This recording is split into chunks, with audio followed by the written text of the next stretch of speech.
त्यांची जी म्हणजे जनतेनं एक टीम निवडली आहे, एक संघ जनतेनं निवडला आहे, त्यामध्ये विरोधी पक्ष नेते आहेत कॅप्टन म्हणून. पण जनतेनं काही लोकांना कट्ट्यावर बसवलंय 12वा खेळाडू म्हणून. ते 12वे 13वे 14वे खेळाडू जे आहेत ते यांचा संघ चालायला लागला. म्हणजे बाउंड्री लाईनला उभा राहिला, एक प्लेअर इकडे लाव, तो प्लेअर तिकडे लाव, बॉलिंग त्याला दे, बॅटिंग त्याला दे.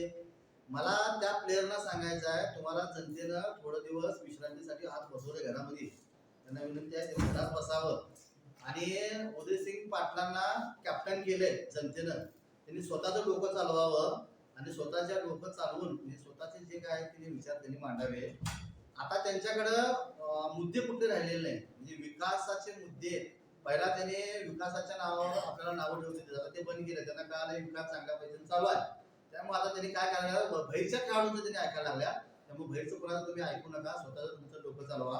आणि प्रशासनाच्या म्हणजे आमच्यामध्ये त्यांचा जे प्रयत्न चालू आहे, म्हणजे यांच्यामध्ये काय तर फिसकट व्हायचं, तसं फिसकटणार नाही. प्रशासनाने आम्ही अतिशय चांगल्या पद्धतीने काम करायला लागलोय आणि प्रशासनाला चांगलं काम करायला लावायची जबाबदारी ही आमची आहे.